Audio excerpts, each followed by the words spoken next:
How about now? Sorry about that. Didn't realize that my mic was out. But thank you, everybody. Once again, I'll start over. Thank you, everybody that's joined us so far. Thank you for joining me on this Halloween evening. Hopefully, you guys have had some fun with family and friends. And if you've had kids, hopefully you've had them out trick-or-treating and you've had your trick-or-treaters to your house. So I was going to do something like a costume or something, but just decided against it. Figure I'd go with my normal formal self here on the channel. Once again, thank you guys for joining me. And I'm going to go through the chat. Still can't hear anything? Oh, yeah, it's going to take a minute for it to get through. Anyways, thank you very much for Toucan Sam. Thank you for joining What Cracks, and we'll get to that here in the video. Pokey Sleep Deals, thanks for joining me as always for the last couple weeks. Greatly appreciated to have you in the chat. And Horizon, thank you very much for letting me know about the volume. I didn't even realize I must have hit the button on my mic and didn't realize it. So thank you once again for bringing that up. And that way I didn't go the whole video or most of the live here with no sound. Once again, thank you guys for joining me. Pokey Knowledge isn't doing a live tonight, which is the first time in the last 3 lives that I have not had him. So unless he started one and I didn't know it. But overall, guys, thanks for joining me. Today, of course, we are going to be talking about it because we're getting a lot of Pokey influencers and Pokey tubers, even on Instagram, all the different sites, starting to talk about these cracks that are forming in the Pokemon hobby. And, you know, no matter what, if we sit there and talk about it and look at it, every foundation, every concrete slab, every mountain, everything has a certain amount of cracks in them at the end of the day. And the fact of the matter is that these cracks form from pressure in different forms in the market and what's happening. So one thing I want to talk about today is what do we need to be concerned about when it comes down to cracks? And are these cracks actually something that you need to be concerned about overall when it comes down to your Pokemon investment in this Pokemon market? Well, when we sit there and look at what cracks have been forming and what's been pointed out, number one crack everybody likes to point out and that the hobby's cracking in the section is going to be the Pokemon market in Scarlet and Violet. We aren't seeing the sales in Scarlet and Violet, and that's a big push for right now with a lot of individuals and a lot of people pushing that, hey, this isn't doing well because look at Scarlet and Violet's performance. Now, there's a couple things you got to take into consideration when it comes down to Scarlet and Violet before you really consider it to be a crack in this hobby or in the foundation of the Pokemon TCG. Number one thing is that Scarlet and Violet is extremely new in the hobby in general. It has just been freshly poured, and we don't know how well it's going to perform overall in the next few years. Second part of it is that you got to consider is that as of right now, there aren't very many Scarlet and Violet decks being used. If you look at the TCG in general, if we're looking at regionals, we're looking at the playability of the Pokemon TCG, there's a big factor that a lot of people aren't looking at is that right now the top deck is a Lugia deck. We just watched Sacramento, and we've been watching a couple other ones. Mew decks are still striking up. Lugia decks are still striking up. Arceus decks are still striking up. So why are individuals going to go and start purchasing Scarlet and Violet over here when Sword and Shield is still a more playable deck when it comes down to the Pokemon TCG? Until Scarlet and Violet really starts to get playability to it, and that could be finally getting a good, set coming out for playability. Number 2, Sword and Shield is going to go out of rotation or out of print. Pretty much out of rotation for gameplay. That might be a big factor to change the influence when it comes down to Scarlet and Violet. And sometimes it takes a little bit of time for people to actually build these decks and do those things. So once again, sitting there calling Scarlet and Violet a crack because of the fact that overall the hobby itself is faltering in that area is really, really hard to assess at this point in time with a fresh new set in the Pokemon TCG, with a fresh new layout when it comes down to these particular areas. We don't know where the cracks are going to be or if any are going to form and how long until it becomes more solidified and see how well it's doing. And we got to give it a chance. Overall, Scarlet and Violet is way too new to be calling any kind of issues. And once again, we will be seeing some interest. I'm sure we'll see some interesting things start to really kick off in Scarlet and Violet in the near future.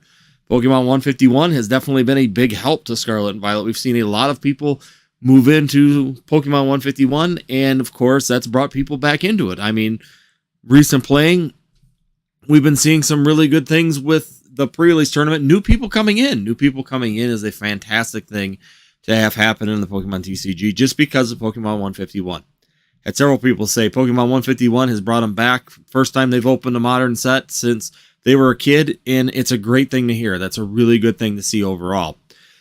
Let's talk about other cracks that we're seeing and that people are pointing out. Number two thing that I keep hearing a lot of with PokeTubers pointing out is that a lot of sets aren't moving in price. Even in Sword and Shield, overall, the pricing is kind of stagnated. especially with the alternate art sets. Everything from Evolving Skies all the way through have kind of found dollar amounts and just kind of sat. Now, overall, that's another thing you got to look at. We keep talking about modern Pokemon and using that as an analogy for cracks and, the foundations not being stable in Pokemon, and that this market could be an issue. Now, that's something that I still think is kind of preposterous because, once again, it's modern. It's still available on Pokemon Center. How far past the Pokemon Center pricing are these items going to go with it still being at MSRP at Pokemon Center? Until these things start to disappear, we're not going to see much changing in the secondary market. They're going to kind of get a cap and they're going to kind of sit. Overall, we got to give it time to get through these things and make that adjustment overall. And once again, modern Pokemon is going to be either very volatile and it's going to move up rapidly, or B, it's going to find a place where it settles and it's going to stagnate possibly for a couple years. We may not see a lot of movement out of some of these sets. Now, the good news is that you are still seeing Brilliant Stars, you're seeing Fusion Strike, and you're also seeing Silver Tempest being playable decks. If we're still seeing them at regionals, that's good opportunities over on the market to see things do really well. So once again, it's going to take a little bit of time for these things to continue to get eaten out at Pokemon Center, but it's definitely something that will be a good thing in the future. I think all them sets especially those alternate art sets, will do extremely well as we move further in time. Once again, a lot of people enjoy them. There's a lot of good artwork. There's a lot of opportunities in there for some really good fan favorite Pokemon. And as long as the hobby continues to grow, we will continue to see those sets perform rather well. Next thing that I keep hearing a lot is that the Japanese market is starting to falter. That's going to be another crack for your Pokemon investment. Now, the Japanese market has been absolutely crazy in general. They kind of had a continuation of the boom from the English version. The English boomed, the Japanese kind of boomed at the same time. They both kind of went up hand in hand. The English market kind of stagnated and slowed down, but a lot of people got tired of paying the English market's pricing, so they moved into Japanese. So a lot of people shifted to that Japanese sector, and that Japanese sector had a secondary boom. They continued to grow when our market kind of slumped. Now, just because their market's starting to correct itself finally doesn't mean that it's a bad thing. Overall, when you see those kind of gains and those kind of increases and those kind of issues, it can continue to put a lot of pressure on the market in a bad way. And once again, it can cause some issues with supply and demand because eventually people run out of money and they stop spending that kind of money. And when they start doing that, that starts to put another fracture put another crack into the foundation. Now, we're seeing a correction. We're seeing people go down and people are moving. People are moving to the Chinese market now. They went to Korean and it went to Chinese. The funny thing is that they seem to be all following one specific set, and it's really interesting to watch. We have literally watched them go from Eevee Heroes to Evolving Skies, from Evolving Skies to Korean Eevee Heroes, and now they're going after Chinese Eevee Heroes. So they are just literally following that particular set, which to me reestablishes what I said before with Pokemon and why they aren't bringing evolutions back yet, or even coming up with possibly some new evolutions. We're about due to have 2 new evolutions released.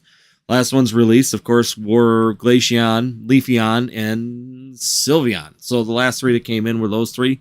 And we haven't had any actual introduction of new evolutions for a little bit. So once again, it's time. I'd like to see some new evolutions. There's some new opportunities there that could be brought in and potentially bring in those evolution fans into Scarlet and Violet. Once again, if you want to see the success of Scarlet and Violet, at some point in time, you have to pull people in from all the different likes in the Pokemon TCG. You can't leave out, evolution fans in Scarlet and Violet forever and keep feeding Charizard fans. You need to Pokemon needs to start pulling a rope and bringing all these people in that are sitting out there going on the fence or on the wire on whether or not they want to jump in and go into Scarlet and Violet, whether they want to stick their toes into it and see how it goes.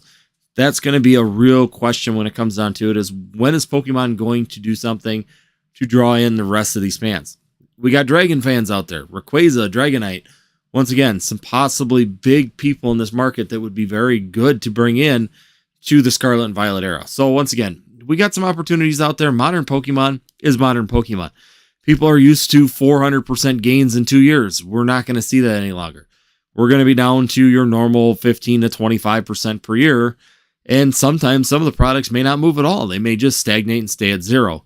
Those are things that are going to take time to work through, and it's going to be kind of interesting to see how Pokemon in the near future here continues to push things through. So once again, we keep hearing a lot of cracks. And like I said, these lives, I like to just kind of start out with us talking about what the next video is coming up. So I am doing a video, and it's coming up tomorrow. It'll be released at 2 p.m. Central Time, as always. We're going to be talking about some of the cracks that were brought through. I'm going to be honest, it's with Nostalgianomics in his last video, talking about the cracks or the potential failures of the Pokemon market.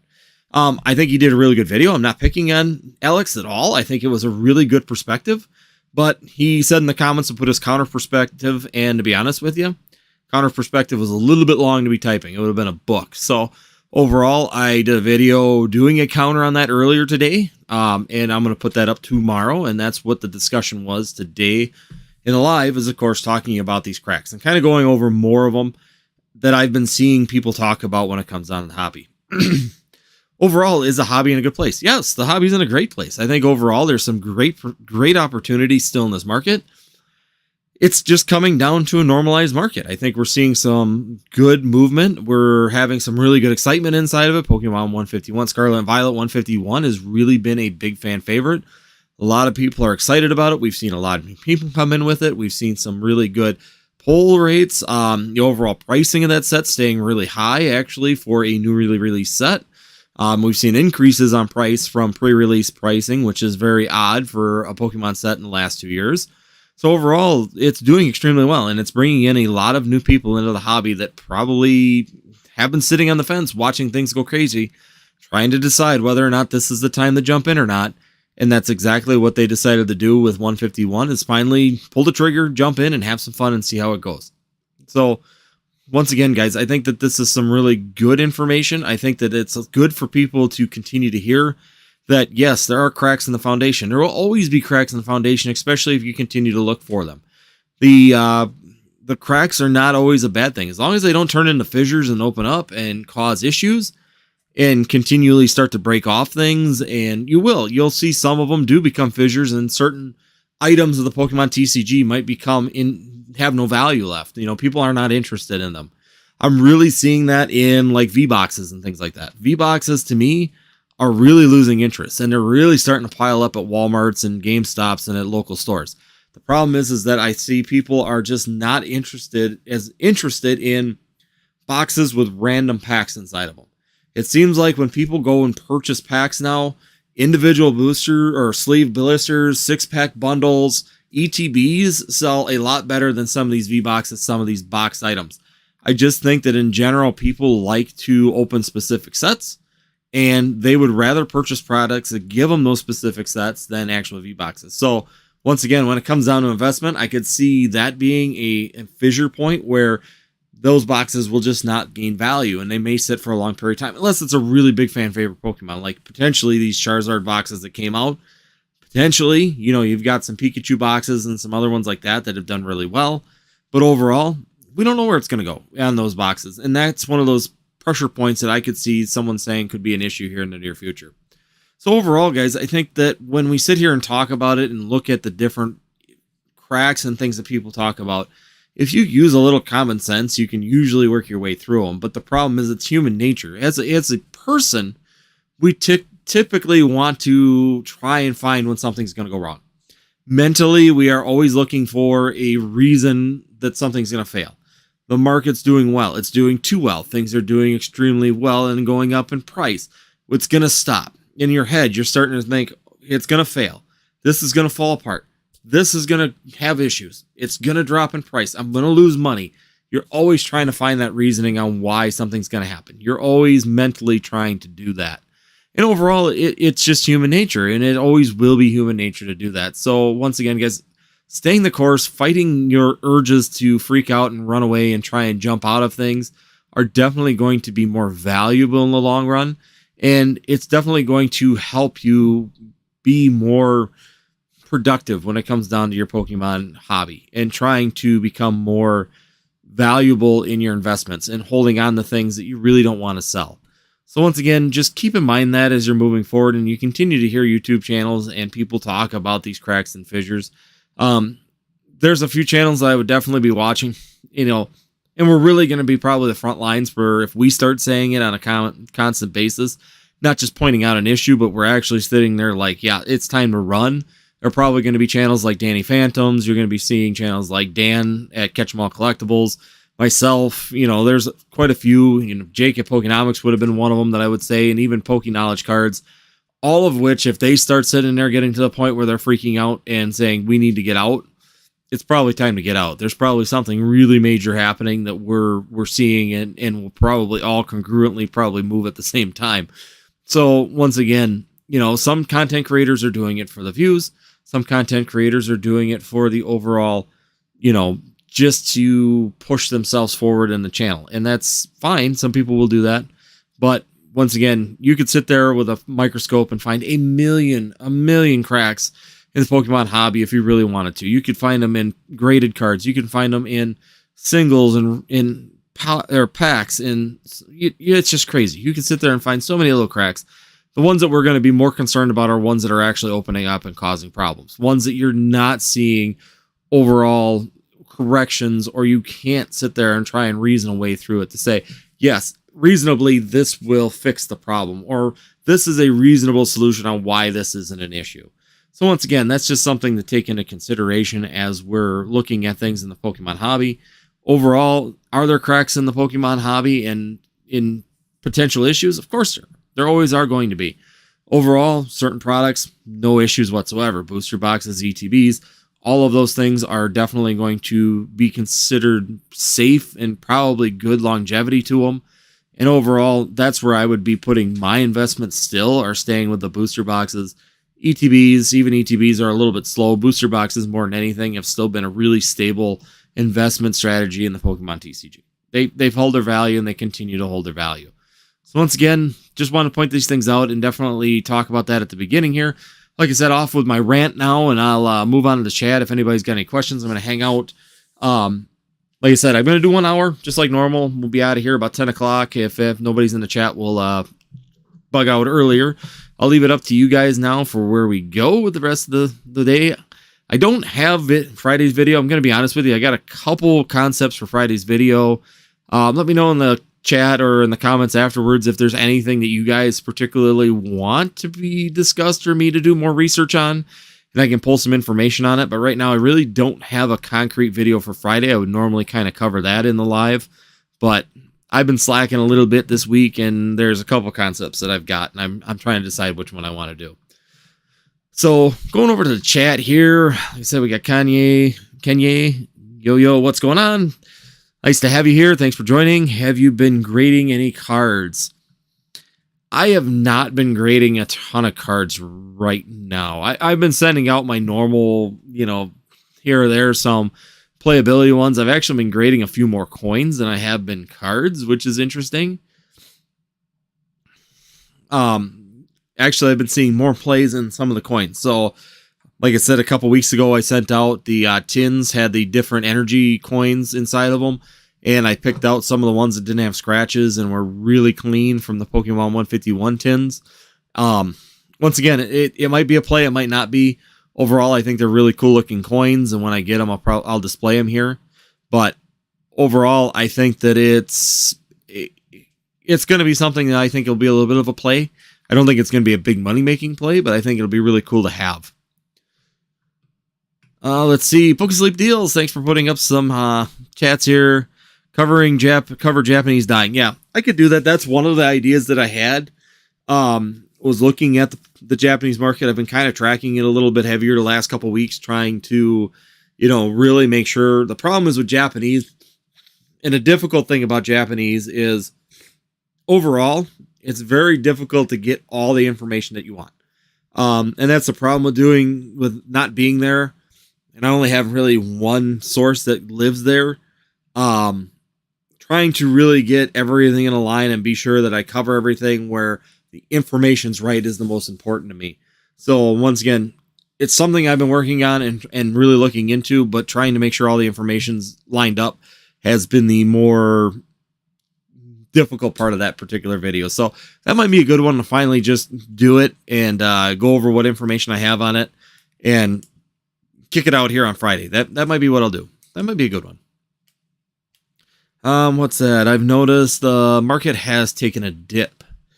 Yeah, and the market in general has taken a dip in certain areas. Like I said, Sword and Shield and definitely Scarlet and Violet have really dipped down, but Pokemon 151 is doing extremely well. Singles are doing extremely well. Sun and Moon is doing extremely well. That one is still gaining really good and doing really well. And like I said, it seems like, and it might just be me in watching the market and how it's developed in the last couple years. It's really interesting to see how the overall investor and collector and player in the hobby have evolved. In 2020, 2021, I saw people come in that had no experience in the Pokemon TCG. They were chasing Pokemon. They were just in it for the money. We had people that brought back their childhood memory, and we saw them really expand inside the hobby and enjoy it. And what I've noticed is that people now are grouping. So it seems like when they all move, everybody moves like a flock of chickens. They go from Sword and Shield alternate arts, and they all moved over here to tag team arts and tag team sets and all this tag team stuff right now. Now Pokemon 151 has occurred, so now they've all flooded over here and changed it over to Pokemon 151, while some of the herd stayed back in tag teams. So realistically, what I've been noticing is that you almost have to do a little bit of work and a little bit of research, look for the holes in the market, look for where there's potentially some very big underrated cards in a big section, and that's where you want to get to. Kind of like 2 years ago, we said tag teams was kind of being missed. We were talked about that a year and a half ago.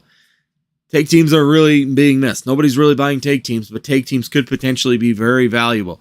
Overall, they could really grow and do really big things, but nobody's seeing them. And then all of a sudden, everybody saw them and they all ran to it. And then that market just exploded here in the last 6 months. So yes, I think that I've noticed that certain areas of the markets are taking a dip, but then other parts of the market are expanding, and we're seeing really good growth and things continuing to grow.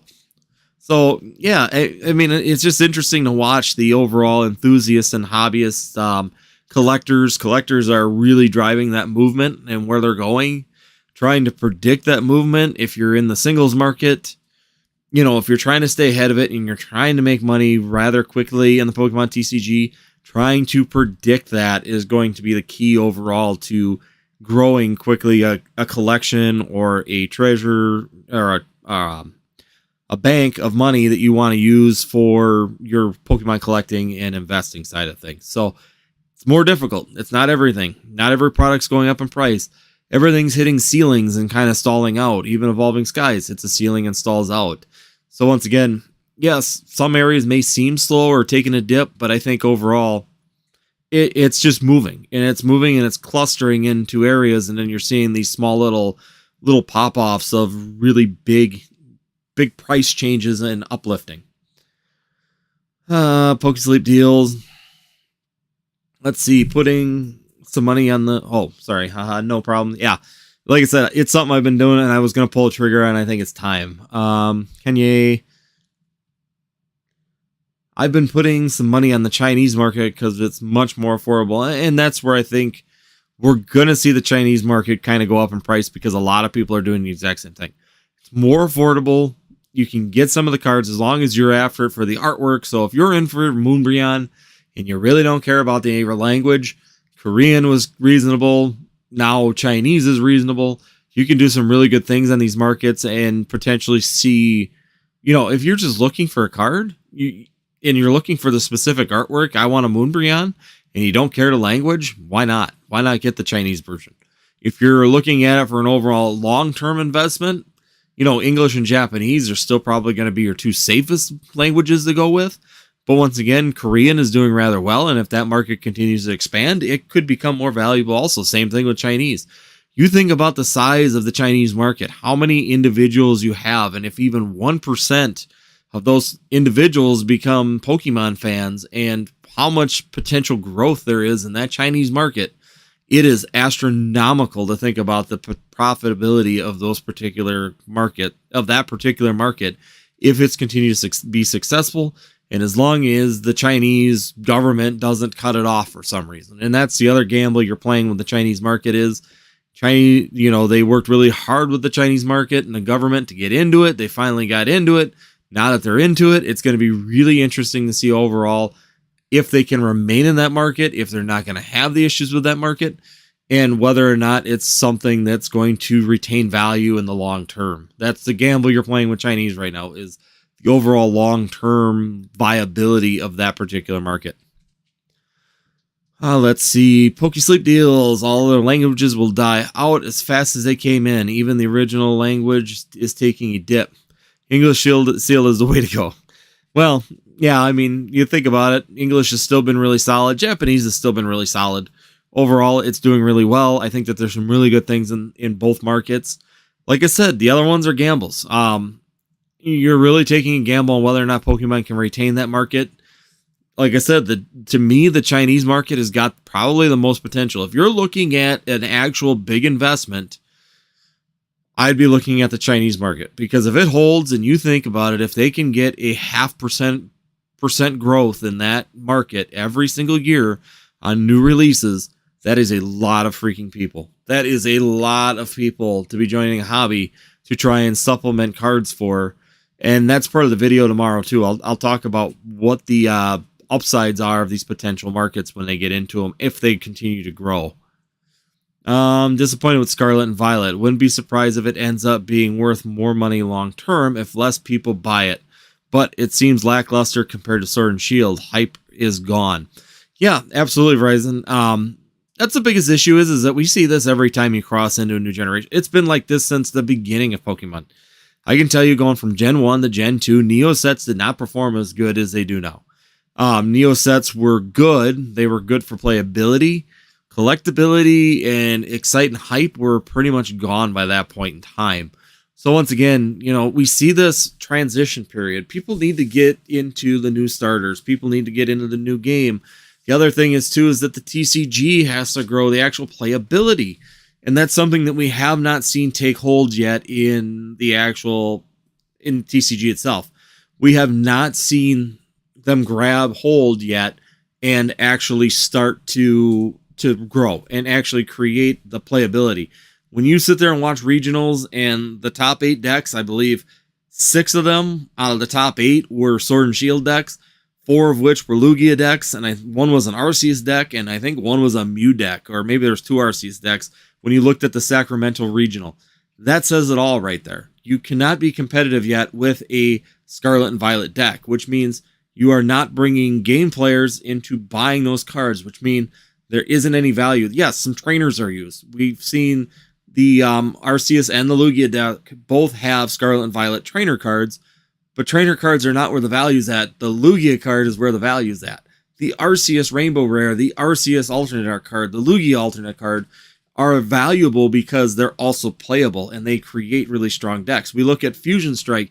Why was Fusion Strike starting to gain traction, go up in price before this big ETB reprint? Because that Mew deck was a formidable, playable deck that had really good potential and still does. It still does really well. So thus, you're not only dealing with collectors enjoying the sets and seeing the collectors grow, you're also seeing the players grow, and you're also seeing the overall market continue to go up because of this. And thus, we can't see that happen yet inside of Scarlet and Violet until we see some playability. Until we can see that growth in that playable market, it's going to be a hindrance overall to the Scarlet and Violet franchise until we franchise in Pokemon.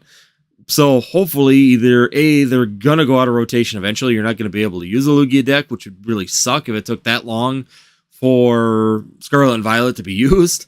I'm just hoping that maybe I haven't even looked at the Paradox Rift. Maybe now we have a playable deck inside of Paradox Rift that's competitive. I have not looked yet, but hopefully Paradox Rift might have something. Otherwise, our next shot, I believe, is in March before our next full set comes, because we've got the one holiday set coming up just after the first of the year, but we've got to get to that point. Pokesleep deals, V-Star boxes at $75 each. Cash is a solid investment. Opinions or thoughts? Agreed. V-Star Universe, or Japanese V-Star. Yeah, V-Star Universe to me is a fantastic set. I really enjoy opening it. Overall, I think that it's a really hot Japanese set, even with the pricing dropping right now with the corrections in the Pokemon market. 75, I would buy a few of them, but I would also be prepared to maybe go a little bit lower with it. I think overall the Japanese market's getting a little flushed, and you might see by the trajectory currently of V-Star Universe, you could see 70, 65, even $60 boxes in the next 6 months, in my opinion. I could be wrong. That's why I say buying them at 75 is not a bad deal. And if you continue to see them drop, you can continue to buy them up and continue doing that cost dollar averaging and bringing it down. But $75 for V-Star Universe, I think, is a really good investment point, a really good jump-in point for that particular set. It's a really fun set. It's Crown Zenith in Japanese, and they have some really good art, and they got some really good quality overall on those boxes. Verizon, why is Pokemon pumping out so many sets so fast? Shouldn't they slow down and focus on quality over quantity? It's impossible to keep up with so many products.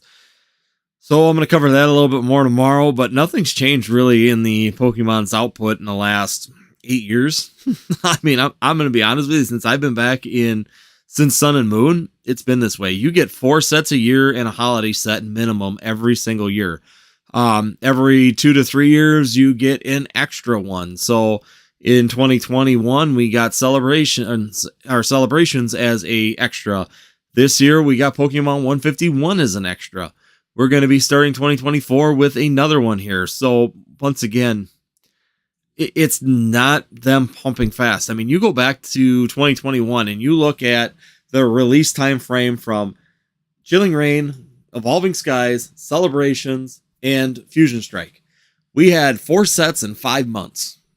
All there because of, number one, printing issues, kind of pushed everything back. But then on top of it, they wanted to stick Celebrations in there for that October mark.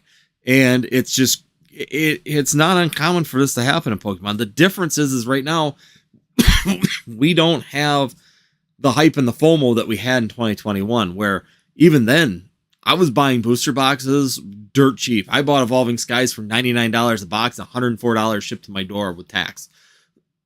Once again, we saw it. It happens. It happens quite often, actually, in the Pokemon hobby. It's just now it's more noticeable because there isn't the hype and FOMO with all the new people in here to eat that up. And it's just showing up and actually sticking in people's minds a little bit more. Professor Oak, thank you for joining so much. Thank you for coming once again. One of my good friends and mods here on the channel. Ryzen, where is everyone purchasing foreign product? So it depends on who you are and who you know. Foreign product, I talked to a guy that actually lives in Japan and he can get me some stuff from the Pokemon Center there. Otherwise, I have a person in California that I purchased my Japanese stuff from. And that's where I get a lot of my Japanese product from. You need to know people and you need to start building relationships in the foreign market. If you really do want to get there, overall, I think it's going to take time. You're going to have to find that avenues, and it's a lot of trust too with these vendors. You're going to be able to buy a couple from them, and then the next time you'll be able to want 1 or 2 more. The next time you'll be able to buy a few more, and then as you become a repeat customer to them, they become a little bit more open to it for the English market to get the best value here in English. Otherwise, you got Buy, you got some other sites online that you can get into. I know Twice Baked Jake does a really good presentation on Buy if you really want to know. There you go, Poke Sleep Deals. He sells on Macari if you're looking for him. Kanto Green, did you ever get the Classic Collections Japanese? It looks amazing. Closest look to the Legendary Collections. Yeah, I did not get any of the Classic Collections. I'm going to be 100% honest with you. Overall, I was looking for the English version because I was looking for the aesthetics of it for my game room and my playing area. But I do not have either one of them. Neither one of them was something that I ended up pulling the trigger on. I could probably still get the Japanese collection or Classic Collection if I wanted to at a reasonable price. But once again, I was really looking forward to the English one. But when they released that so expensive on Poke Center, it just instantly turned me off on it in general. So I really didn't do much with it at that point in time. But it looks fantastic. Overall, I think the Japanese version looks really good. And I think it's really, really, really fun. Yeah, you're seeing my ladybug friend. I've been watching him walk around my mic here for a little bit. Sorry. Give me 1 second. I'll get rid of him. Fixed. He gone. So, yeah, overall, like I said, I've got these, if they're harvesting beans and it's getting cold outside, all ladybugs are going around. I sprayed my house around them, and it's just ridiculous. Yeah, there's a couple of them. I got one on the wall. Ladybugs wise, there's one on my wall there I've been watching. There's one here, and then one on my mic I just got rid of. So, yeah, you feel like ladybugs, I got them all around. It's all cool. Let's see here. Yeah, like I said, Poke Sleep deals, legendary collection cards are secretly on the rise. Thoughts and opinions. Yep, that's one of them I've been seeing too. Once again, you need to make a decision once again where the group is moving, and that looks like that might be the next place. So I've been buying some legendary collection cards on the side. It's definitely a small play that I'm hoping will pan out. Once again, I do enjoy the cards, so yeah, like I said, that might be the next area where people are going. You just have to watch for signs that people are starting and collectors are starting to move when it comes down to these new sets, and that's going to be the deciding factor. And it'll be like everybody will move at once. You might see some little movement here now, and then in 6 months, everybody goes that way. It's like the second one of these areas start to rise and people get wind of it, they all shift in one big group. Let's see. Go through the ladybug stuff. Japanese retail is $250, way cheaper. Yeah. Currently, right now, if you didn't get the pre-order ones, like Kanto Green set, I think they're going for about $600 now. And like I said, if you know people, you can get them back down to that lower pricing. But once again, it's not going to be easy at this point in time. And once again, it's just something I didn't chase. It might be a miss on my end, but it to me, it just wasn't enough for me to go chasing after it. Once again, allocating my money in smaller or smarter places. Sometimes I'm going to miss some of the plays. Sometimes if you do go to my stance where you kind of sit there on the fence and watch where things kind of develop, you may miss some opportunities, and it's okay. You can miss some opportunities in a Pokemon investment market.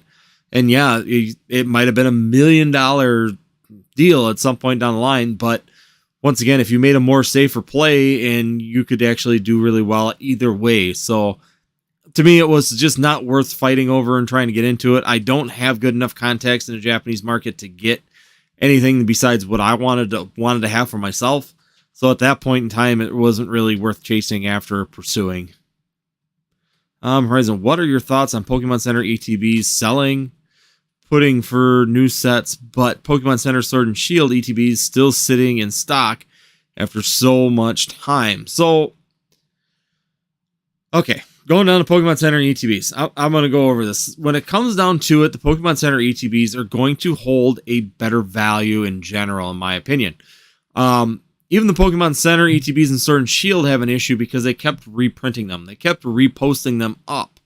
When it comes to Scarlet and Violet ones, they've gone extremely fast, and they have not returned. Now, whether or not that'll stay consistent is yet to be seen, because some of the reprints, even on Sword and Shield, didn't happen until 6-7 months after the set's released.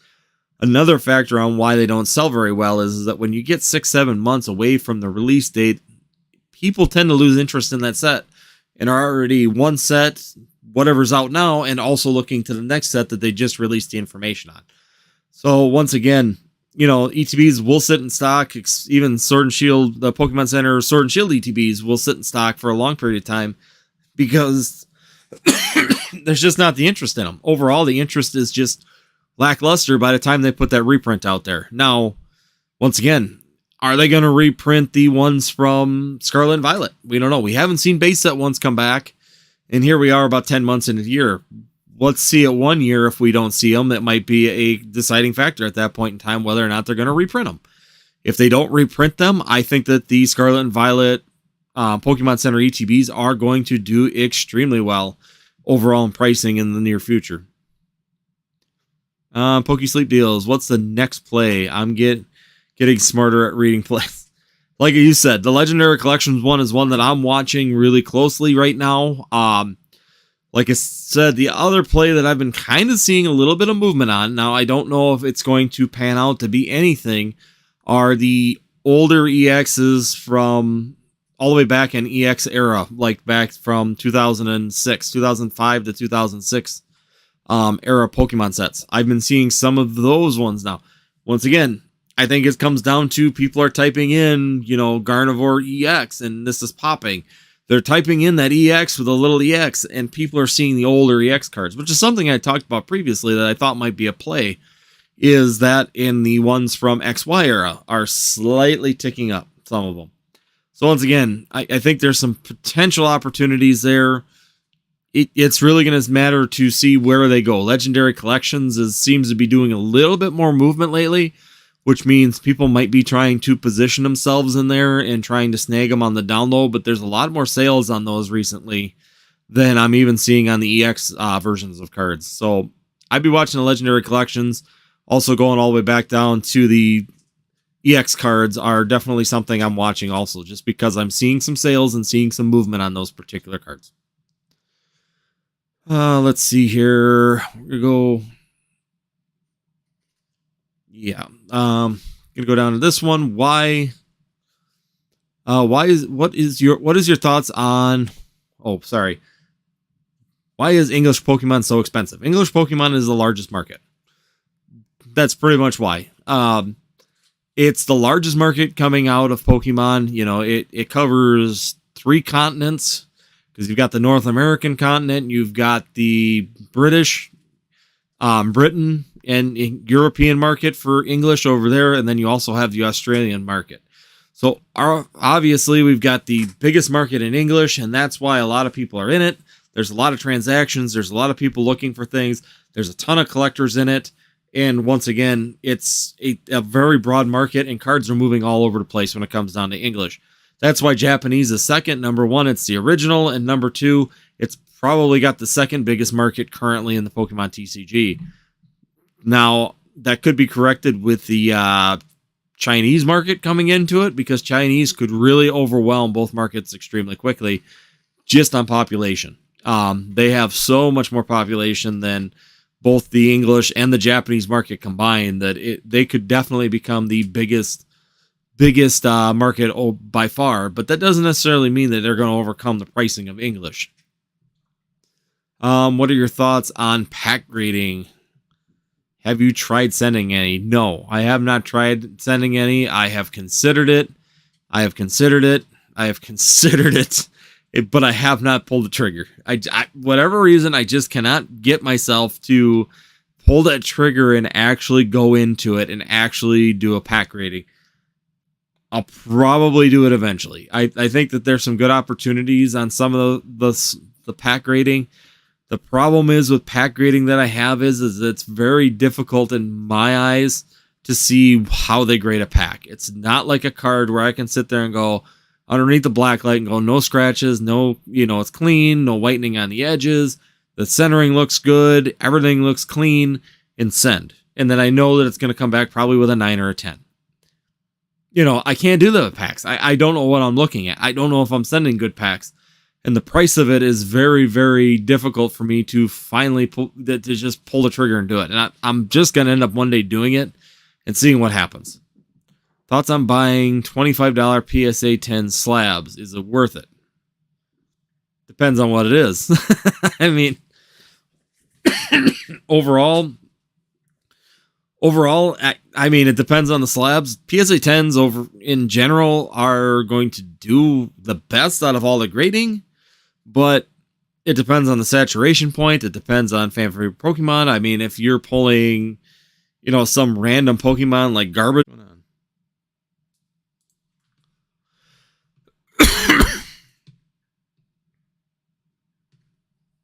I'm back. Okay. Sorry, my streaming software went completely crazy there. So I'm back. I think I'm back. Let me know. Okay, we back. Okay, we're good to go. Sorry about that. Streaming software went all crazy with a exclamation and locked me out. But anyways, I'm going to go back to, I don't know what you heard on that with the $25 slabs. But when it comes down to $25 slabs, you have got to have a buying outlet. If you're looking at Garbodor or a pile of sand for a PSA 10 at $25, probably not your best investment overall, because if there's nobody that's going to buy it, there's no one that's going to actually be able to have any interest in purchasing that. So there's going to be no investment opportunity in that particular card. Honestly, I wouldn't be surprised if Scarlet and Violet Pokemon Center ETBs get reprinted now that the holidays are coming. Exactly. That's what I'm waiting to see. Hitmon Corner. I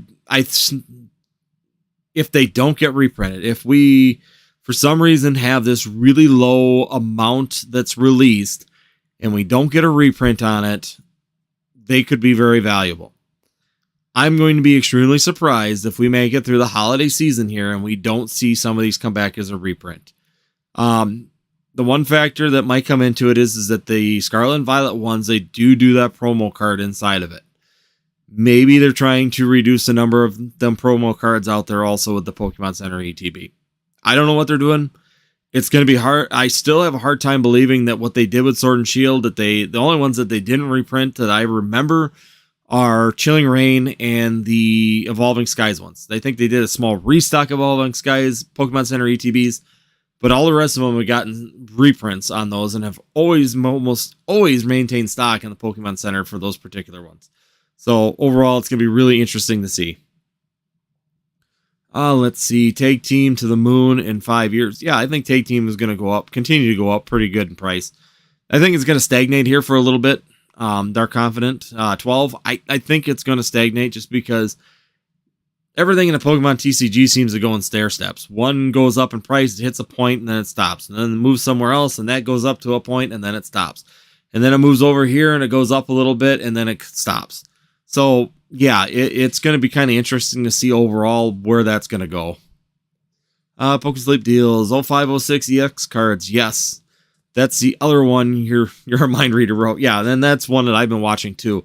That EX cards with people starting to search them in the Scarlet and Violet are definitely going to be something to watch, especially if something finally happens in Scarlet and Violet to blow it up, to get it to go up, to get the pricing to move up and get people into it. Professor Oak, I honestly think older waifu trainers will do well long term also. Yes, definitely look at waifu trainers. It's the craze. Japanese market loves them too. I mean, the Japanese waifus, of course, are doing a lot better than the English ones. But overall, the waifu craze just continues to push forward. And more YouTubers and Instagram people are pushing the waifus like crazy. If they continue to push them, the pricing is going to continue to go up just like we're seeing.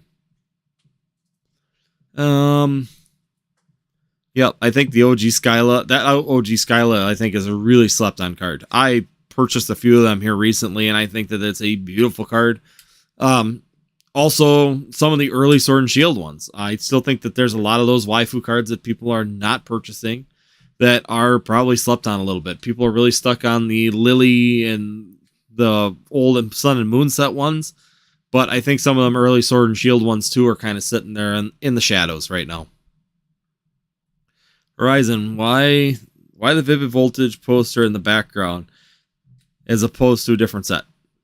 Because my son likes Vivid Voltage, and he got that poster during the craze, and I've just put it up there for him. He enjoys Pikachu, he enjoys Vivid Voltage, it's one of his favorite sets, so it's there. I actually have the Pokemon 151 poster I need to find a place to put up, so I'm trying to decide if I'm just going to put it over that, or if I'm going to try and find a new location to put that particular poster yet. I haven't decided what I'm doing it, because I'm really having a hard time wanting to remove that Vivid Voltage, just because that is Jacob's favorite set, and that's his poster, and I've just kind of left it there. Let's see, 151 restock Black Friday. I don't know if we're going to see it by Black Friday. I would think so. It would make a lot of sense for them to do that reprint by Black Friday, but we were also supposed to have a Crown Zenith reprint that was supposed to ship out on October 16th, and just talked to my LGS and they never got their shipment in. So they haven't even done the Crown Zenith reprint that they were supposed to be doing. So I don't know. I don't know if they're backed up on printing with what's going on. I have no idea. Let's see. Oh yeah, I remember when they messed up and only put 8 packs in the Chilling Rain. PC ETBs, LOL. Yeah, and they do. I actually have the 2 ETBs down here. Yeah. That's always funny. The back shows the 10, but the box has only got 8. And then I have the 2-pack blister. So they shipped the 2-pack blister for the Chilling Rain one to make it up with. But then they killed the V cards in there because then they printed so many V cards inside of there to put them in those 2-pack blisters. So yeah, no, I got the 2-pack blisters and the ETBs. I've got a couple of them. I actually got 4 total. I just graded Phantom Forces alternate Gengar and got a 10. Do you know how much is selling for now? I have no idea, Canto Green. But if you do want to know, check out Pokedata.io. They're really good at those kind of pricing, and they track what's going on a lot of different sites. Let's see. OG Weedle Farm, one of the hardest cards to pull. Chunkachu from Vivid Voltage. Yes. You do not want to know how much Vivid Voltage I have opened over the last 5 years or 4 years and have not pulled that stupid card yet. I have tried everything. I'm just to the point where to make Jacob happy, I am ready to buy a Rainbow Pikachu, put it in a pack, and reseal it. We've opened so much Vivid Voltage, but that's where I talk about nostalgia with Vivid Voltage. It's that hunt for Chunkachu is going to be infamous for years. And I'm talking the next generation is going to remember that hunt. My son is going to remember that hunt, and people his age are going to remember that hunt. And I think Vivid Voltage is going to potentially have a really high price. I came back into the hobby right after Vivid Voltage came out. The set will always be nostalgic to me. I don't care if it's only 2 years old, LOL. Yeah, actually, it's now going to be 4 years old coming up. It's 3 years? Because it came out in December of 2020. So yeah, we're 3 years right now. So, let's see. Yep, 3 years old. He correct. Yep, you're right. It's 3 years old. I screwed up too. I said 4. So, Kenya, I saw Crown Zenith Pikachu restock for $25 and comes with 2 extra packs, exclusive for Walmart, I think. Yes, that is their Black Friday deal. I was just going to put that up on Discord. Yes, that is going to be the Black Friday deal, and I'm going to start checking Walmart's tomorrow. As of November 1st, I think they are going to start their Black Friday deal. So if you are interested in that Black Friday deal, I would consider checking out your Walmart's tomorrow. I don't know if they're doing the whole month of November Black Friday like they've done the last 2 years, but if they are, that is going to be a really, really big deal. I think that's a fantastic price for what comes in there, because I believe, if I remember right, there is a total of 8 packs. It's either 6 or 8 packs in there for $25 plus the promo cards. Let's see here. We are getting old. Can't add it. Yeah, exactly. Time flies and you really lose track of it extremely quick. Yeah, when time flies, we get old. Exactly. Pokesleep deals. Yep, definitely. I would check. I don't know if they're doing that with Black. I'm just, last 2 years they've released it the first day of November for the whole month Black Friday deal. So if you are looking for that, I would definitely start checking tomorrow. Or maybe check on the website to see what we have coming up, when they're releasing. I guess I just saw the release notification for what we're getting. I just don't know when they're actually officially releasing it. How do we feel about master set collecting? Depends on how you get a master set. I don't know if there's going to be value in the master sets any longer. And the reason I say that is because overall the sets are so big, and getting a master set, it takes so much time and so much energy. I think specific sets like Celebrations, even Pokemon 151, You know, some holiday sets I think will do really well. You know, Shining Fates with that big shiny gallery in it's going to be a big factor when it comes down to it. Overall, do I see long-term value in master sets? Not very many of them. I think that the individual cards, some of the individual cards in there, will do extremely well in time, but I don't think that we'll be seeing the overall master set collecting being a huge thing futuristically. Old sets, yes. I think if you go back to anything probably before Diamond and Pearl, yes, I think that there's some really good opportunity in those master sets. Do I think that that's going to be with newer sets and modern sets? No, I think people are going to be more into the high chase cards, you know, even some of the V cards, full art cards, those will do well, but I wouldn't bother with the full master set any longer.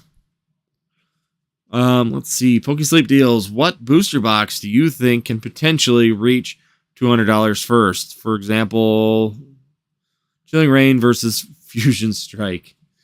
That's a tough one. Both of which have some very big cards. Fusion Strike, I think, would do it faster than Chilling Reign. Biggest factor into there is that Gengar, the Mew. There's 2 Mew cards in there, the V and the V Max. You also have that beautiful Celebi card that's hidden inside of there, along with the Espeon inside of there. So overall, the Fusion Strike, I think, is a little bit stronger set to get to 200 first. I have a VMAX Climax. Yeah, VMAX Climax Master set, and it is exhausting. Hello. Yeah, I wouldn't even want to try it. The amount of cards you got to open, especially if it's VMAX Climax in Japanese, holy crap. That's a lot of boxes to try and pull that off of them high-class sets. I personally don't care for master sets. I like my old master sets, my vintage ones, but no, new ones I have no interest. I started when I got back into the hobby in 2019 trying to build master sets, but they come too fast and they come too big. It's exhausting, and I don't see the value in them anymore. Horizon, I collect sealed, but I've never sold a single Pokemon product. How do you know when it's time to sell, and do you ever struggle letting go of items or regret any you sold too early? So my tactic has always been, I pick a price that when I purchase something, I have a mark on which I want to hit. So for example, I bought Evolving Skies. I bought 10 cases of it. I had 5 that I was just going to put away. So I was going to take half of it and put it away long term. And long term, I mean, I literally have no intention of looking at it for 5 years. Just take it, slide it into storage, and forget about it. Then I take 5 of them, and the intention of those 5 is I try and figure out what I need to sell to have no money left invested into it. So Evolving Skies, I had 5 boxes. I bought them for $99, and I waited until they almost hit 200, and then I sold. Do I regret selling Evolving Skies at $200? I don't really regret doing anything. I think that if you sit there and dwell on every decision you made, that you'd really regret a lot of things. But overall, I was looking for the value, and I was trying to have a closest to zero as I could for inventory, and that's what I went for. So once again, I reduced my inventory cost down to barely anything. I kept 5 booster boxes back, in which now are just about free of cost for me, except for the storage space. And that's the way I've always just run it. I mean, I just find the numbers that I'm looking for to try and minimize my shelf money to keep money moving forward and continue to purchase the next product or the next investment without trying to take a ton of funding from my personal life to do it. I'm bullish about special sets. Yeah, and like I said, special sets I think will do really good. Some master sets of those will be fairly good. I think that a 151, I think the 151 master set will be really good in the future. Like I said, Celebrations I think is a really good master set. If you're looking at getting a couple of those, there's definitely some potential opportunities there. I want to master set V-Star Universe, and that's it for modern sets. Yeah, and once again, those are Japanese sets, so those aren't too bad. They're huge, and getting the secret, you only get one secret rare per box. So, and anything that's above a V, I believe, or above an ultra rare is considered a secret rare in Japanese. So it can take a long time to fill in a master set with just pulling one of those per box, and how many boxes you got to purchase if you're trying to pull it too. That's a really big factor. Silverhawk, thanks for joining. Best place to sell 151 bulk. I have no idea. I honestly don't know the best place. TCG players, some of the trainers and stuff are doing well. Some of the cards seem to be a little bit more difficult to pull for some reason, so they're selling decent TCG player, but it's hit or miss. And once again, the price values just aren't there really to do it. So I don't know. I mean, bulk is really difficult in general. I usually just list everything, let people pick through it for whatever they want with the 99-cent shipping. And then I just literally just package the rest of it up and send it. Let's see. Just buy multiples to keep and sell the rest price. Yep. Yeah, that's exactly it. And that's what I do. You know, there's like Kanye said. Yeah, I just figure out where I need to be in order to keep a couple back. I mean, when I first started, I would buy 3, wait until the price went up and sell 2 and keep 1 for free. That was always my investment strategy, and that still is my investment strategy when it comes to sealed. Keeping some back at 0 cost. If it goes $200 and you don't have any cost in it, it's $200 profit, right? If it went from, if you bought 3 and at $100 and they went up to, so you got $300 invested, they go up to $200. Well, you can sell 2 of them and make $100 and still keep 1 on the shelf, and you're still up. So overall, there's always those opportunities to really do well by just continuing to rotate that stock. Stop worrying about the regrets and just go by the numbers. Like you said, you may not sell everything at the highest point, and trying to hit the highest point is almost impossible. You can't do it. It's like buying at the lowest. It's really difficult to hit the high and the low points of everything you purchase. If you run the numbers, see where you need to be. If you want to keep 1 and you need to buy 4 to keep that 1, then do that. I mean, that's where the numbers need to be to get the lowest numbers. So I'll buy a case sometimes. Even like Darkness Ablaze and Sword and Shield and all the original sets. When I first started out in 2019, I would buy a case and sell 5 and keep 1. It was free of cost. I've got 1 on the shelf. It's mine. Whatever it sells for is all profit. And that's the best way that I found to keep that manageable money and keep that continual flow of income where I'm not having to borrow money all the time from personal accounts to continually grow my inventory and stock. I sell Pokemon cards in order to basically get my collection free. So virtually rotating stock, worry free. Yep, exactly. And that's exactly what I do too. To me, that's been the most successful, to where I could start off with a very low amount of money and continually to move things forward. Does anybody here get emotionally attached to products they buy, or is it just me? LOL.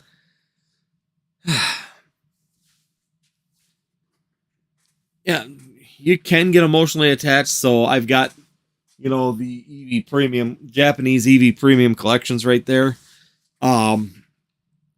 I don't know if I'd be able to sell them. It's really difficult for me to want to sell those just because I do enjoy them. I think that they're really awesome products. I think they're really cool, and I really don't want to get rid of them personally. Kenya, do you own a farm? Yes, I do.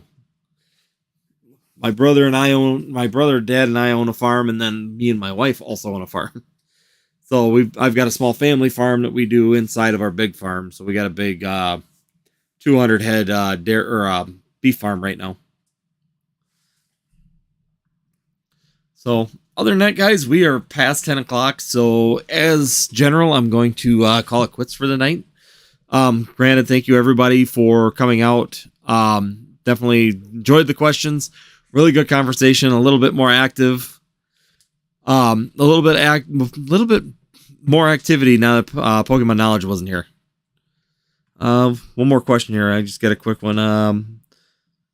Begin selling this year and honestly dreading taxes. Not sure how it works.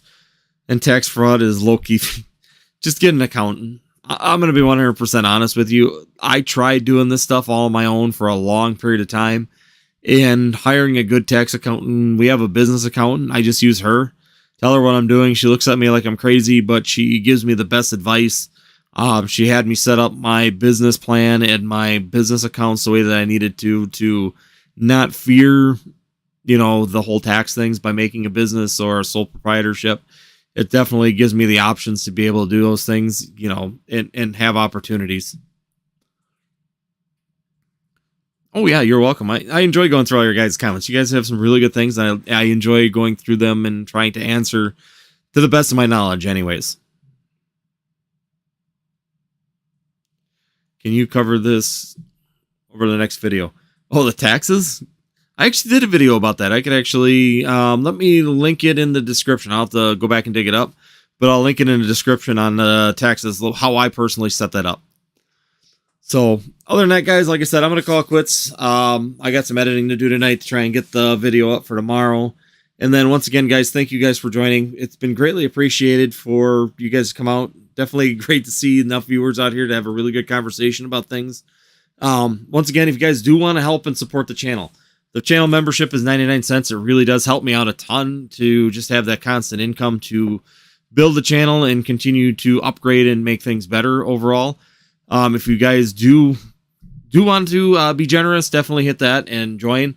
As I get a few more people in there, I've got some giveaway things too that as I get a few more people into that membership, I'll be doing in there to show appreciation for you guys in the memberships if you do that. But other than that, if you are new here, be sure you hit the like button. Greatly appreciate it. Hit the like on this video and keep it moving. Also, if you are new here and the first time seeing this video, hit the subscribe. Once again, helps the channel out to keep growing and keep moving. Been a little bit down. Now things are starting to move a little bit finally, now that I'm getting back in the good graces of the algorithm. But other than that, guys, thank you guys for joining me tonight. And of course, we'll be back again next Tuesday, 9 p.m. Central Time as normal. And we'll be going till 10 o'clock next week. So we'll see you then. Thank you guys, and we'll see you next time.